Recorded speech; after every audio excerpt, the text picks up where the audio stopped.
What's going on, everybody? C4 here, and today, with Madden 18 just around the corner, we need to start talking about what's going to be overpowered, what's not going to be overpowered. And what got me thinking for this video was using John Ross multiple times across different series, most notably now and most currently in the Pink Sips franchise. Just seeking out overpowered is going to be. We have to probably assume he's going to get 99.99 in speed and acceleration and be very, very overpowered on streaks, which coming to leave, every year, everyone says new Madden is just a brand new roster update, which is, especially for connected franchise mode going towards Madden 18. That's very much the case. Doesn't look like we have much there, but if it is going to be a glorified roster update, what are the top 5 overpowered rookies to look forward to in Madden 18? So I have the top 5 list here. I'm using my custom rosters just to kind of showcase the player. Their stats are probably going to be kind of similar at the very least in the physical attribute category. So I have a 5 list, but I could not make it consensus, if you will, so I do have a few honorable mentions, and we'll jump right into those right now. So honorable mention number 1, I have Hassan Riddick, who's going to be, I think, a low-key great user middle linebacker to see in Madden. He's the kind of guy that I think if you control him or even just pick him up, you have excellent versatility. With a guy like Hassan Riddick, you're going to be able to play him at middle linebacker. You can play him at outside linebacker. You can even move him to the defensive line. For some reason, it just gave him all 65s outside of some of these stats. But he is going to have, high 80s in speed, probably low 80s in strength. He's going to have good power and finesse moves, so you can put him on that defensive line where he did play quite a bit for the University of Temple. But I think more so as a middle linebacker, his overall might not be where a lot of Cardinal fans want to see it. But I think in terms of a user linebacker, Hassan Riddick is going to be a great fit. Low-key, I'm not even going to bring him up, but mention to Jared Davis, my boy from Florida. I think he might be nice. Honorable mention number 2, I'm going with some guy that's just going to be really cheesy to use, probably not a high overall, and that's Tarik Cohen, the running back from, I can't even remember where the hell he's from, some bumfuck college. That's where he's going to call him. But he is going to have tremendous speed and agility for a small, undersized back. This is not his exact height and weight because obviously, offline Madden management is pretty frustrating. And hopefully, speaking of Madden 18, they make the offline player management tool much more improved. But Tarik Cohen is going to have, he's going to be like a mini Darren Sproles. Decent catching. I think there's like a viral video of him doing a backflip while catching the ball. Great athleticism, great explosiveness, and he's going to be a great shifty running back to feature. Honorable mention number 3, we're going to the Buffalo Bills, and I think wide receiver Zay Jones is going to be very good. I would not be surprised to see him have some of the best catching and best route running out of any player in this year's draft class. Maybe the low awareness because he is coming from East Carolina, not the biggest of school, hasn't played in the biggest of games, and it seems like the more smaller school prospects tend to get the lower end of the stick in awareness. So, don't be afraid from his base overall rating, because I guarantee you he's gonna have top 3 catching and maybe top 3 route running out of all the wide receivers. That's including the first rounders and John Ross, Mike Williams, Corey Davis. So Zay Jones is gonna be a low-key sleeper stud. Going to honor mention number 4, we're going to the 49. We're mentioning a lot of fucking rookies here to make it a top 5 list. We're just going to go a little bit quicker. Right outside linebacker, it's going to be Reuben Foster. Again, another guy. Probably going to have kind of low awareness. I don't know if they're even going to do that just because off the field stuff. I don't know if that stuff correlates to the awareness rating in Madden. If the guy's just an idiot off the field. If that's the case, I assume Randy Gregory has -6 awareness. But Reuben Foster, much like Hassan Riddick, is going to be a great user linebacker that you can pretty much move anywhere. Right outside, left outside, middle. He's a great fit everywhere around there.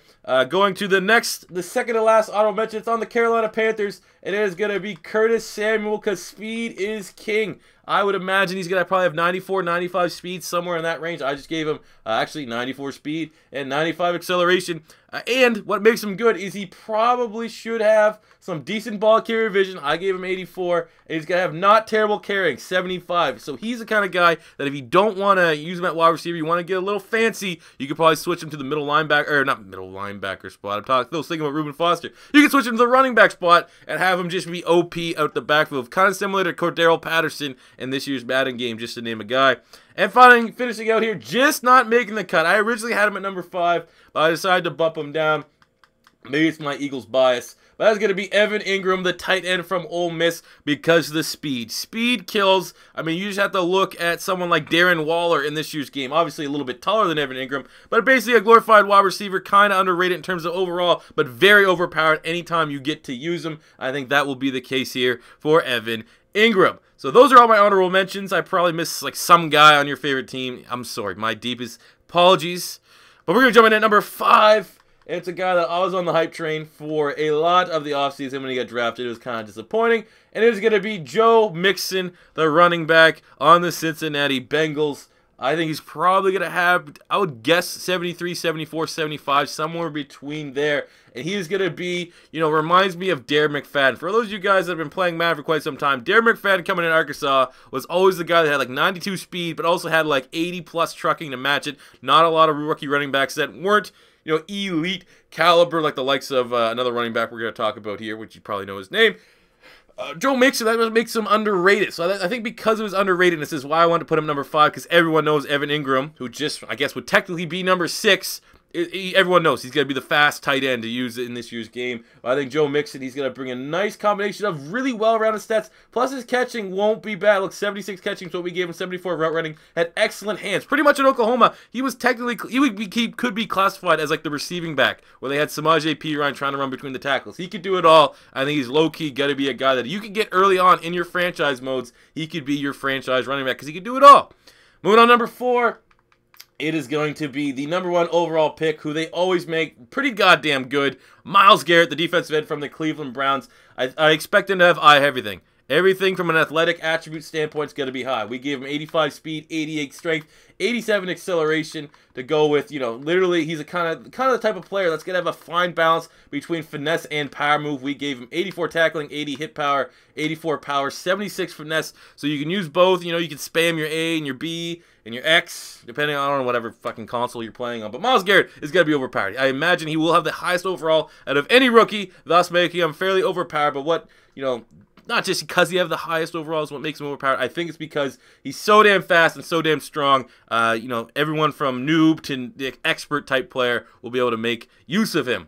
Going to number 3, it is going to be, to no surprise of any, the running back on the Jacksonville Jaguars, Mr. Leonard Fournette, who I think will probably have the 2nd highest overall. I can't see Madden giving Mitchell Trubisky and Solomon Thomas, who were obviously drafted ahead of him, a higher overall than Leonard Fournette. He's going to be very, very good. Maybe I was being not generous enough, giving him 88 speed, 89 acceleration. They may give him the full 90s, but, you know, he's going to have high ball carrier vision. I give him 93 checking. He's definitely going to have 90-plus trucking.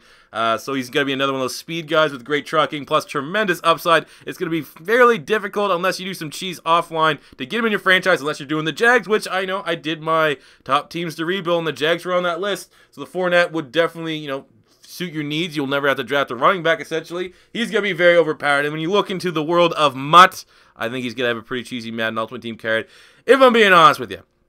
So going to number 2, we're actually going up here to the Tampa Bay Buccaneers. Bet you didn't think I was going to talk about 2 tight ends in today's video, but I am. And it's going to be O.J. Howard, the tight end from Alabama. Not going to have quite the speed that Evan Engram, but he's going to be pretty damn close, and he's going to be able to do everything else much better. Evan Engram is pretty much a glorified wide receiver.